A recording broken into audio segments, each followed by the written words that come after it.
Como sabe, el día de mañana pues habrá reunión de la Junta de Gobierno del Banco de México para pues revisar, analizar la política monetaria.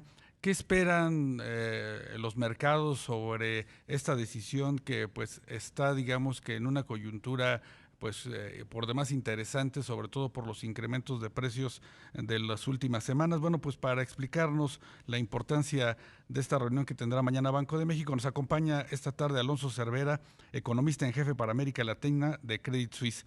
Alonso, muy buenas tardes, te saluda Rogelio Varela. ¿Qué tal, Rogelio? Buenas tardes. Alonso, pues coméntanos qué expectativa, qué esperan para la reunión de mañana de la Junta de Gobierno de Banco de México. Claro.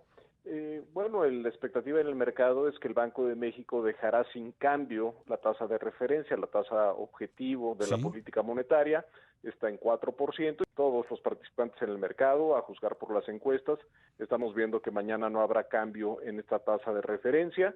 Probablemente cambiará el lenguaje usado por el banco en el comunicado de prensa, en el boletín de política monetaria, pero sin alterar el nivel de referencia de la tasa objetivo. claro. Estamos hablando que pues el tema en estos momentos, no solo en México, sino en otros países, sigue siendo la inflación. En el caso de nuestro país, Alonso, ¿qué tipo de inflación es la que estamos observando?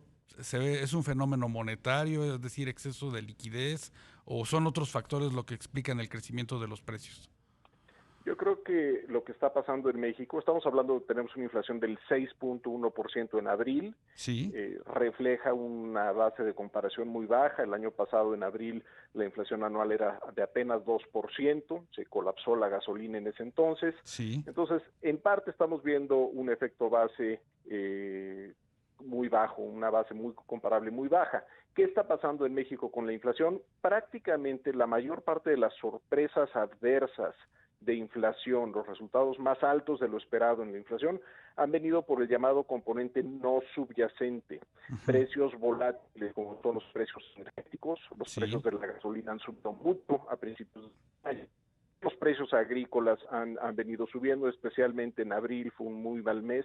Entonces, estamos hablando de que son presiones por el lado no subyacente, no es un tema monetario, y también lo que estamos viendo en México es que se ha roto la estacionalidad de algunos precios por la pandemia. ¿A qué me sí. refiero con esto? Por ejemplo, las tarifas aéreas, los boletos de avión, subieron de precio en la segunda quincena de abril casi 12%, según el Índice Nacional de Precios al Consumidor. Sí, Eh, Típicamente los precios de los boletos de avión no suben en la segunda quincena de abril, de hecho tienden a bajar porque termina la Semana Santa. sí, Lo que está pasando ahora es que, bueno, la gente ya se siente más dispuesta a viajar, ya quiere salir, algunos van por las vacunas, hay menos competencia entre las aerolíneas y por eso este es un ejemplo específico de distorsiones a la formación de precios, producto de esta situación tan inusual que estamos viviendo en la pandemia.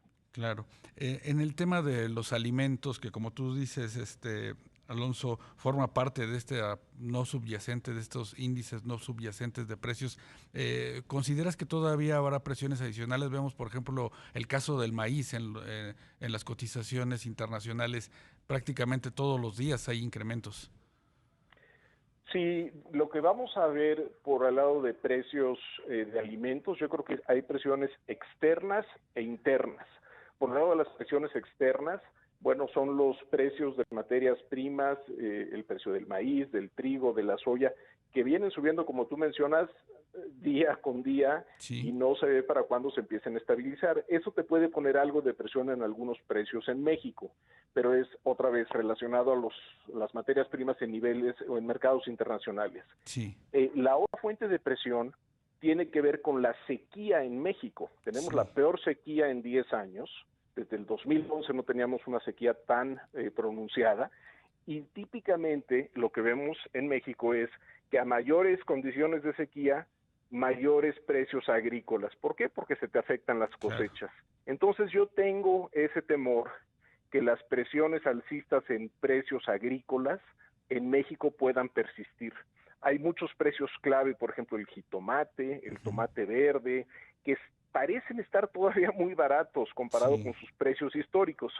Si vemos que estas afectaciones climatológicas persisten, puede ser que las cosechas se afecten, se dañen y que veamos mayores precios hacia adelante, mayores presiones alcistas en los precios, y esto va a ser un tema de preocupación en el Banco de México. Hay poco que hacer por el lado de la política monetaria, esto es un evento climatológico, Sí. pero sí lo que el Banco de México tiene que ser muy cuidadoso es que no se contaminen las expectativas de inflación, que nosotros en México no vayamos a pensar que la inflación ya es más alta, hay que ajustar los precios de forma más agresiva. Claro. Hay que mantener las expectativas bien ancladas, bien controladas, y yo creo que ese va a ser un mensaje central del Banco de México en el comunicado de mañana. Claro. ¿Y cuándo esperarías, Alonso, que este fenómeno inflacionario, esta burbuja que pues se ha extendido lamentablemente, pueda ir cediendo y se converja hacia el objetivo que tiene el Banco de México en materia de inflación? Primero, yo te diría, la buena noticia es que parece que el pico de la inflación ya quedó atrás, Ok. en abril en 6.1%, y de ahí va a ser un descenso gradual. Probablemente no volvamos a estar por debajo del 4% en lo que resta de este 2021, pero nuestros pronósticos en Credit Suisse sí vemos la inflación anual caer por debajo del 4, acercarse más al 3 ya el próximo año, en 2022.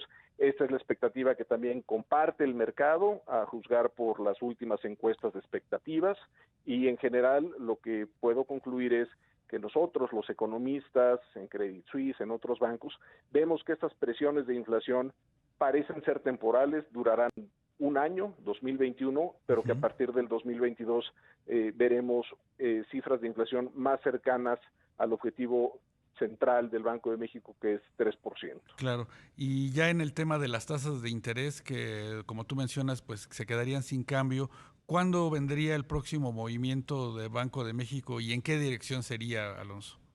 Yo creo que lo más probable es que será un alza en la tasa de referencia. Yo ya Sí. no veo espacio para bajas adicionales, pero no veo que suceda en 2021, a pesar de las cifras de inflación.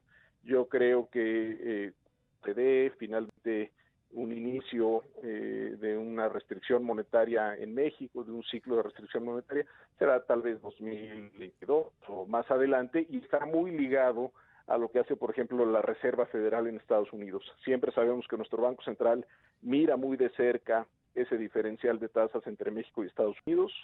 No vemos que la Fed se mueva pronto, Sí. pero sí vemos otra vez que el siguiente movimiento probablemente sea de alza, no de baja, pero no estamos a la vuelta de la esquina, ni mucho menos, sobre todo porque, como te digo, muchas de estas presiones son muy únicas, el clima, Claro. los commodities, y no tanto porque la demanda en México esté desbordada y que permita subir precios de forma agresiva. Por supuesto. Pues Alonso Cervera, muchas gracias por acompañarnos esta tarde en Negocios en Imagen. Pásala muy bien. Gracias, Rogelio, cuídate y gracias por la invitación. Gracias.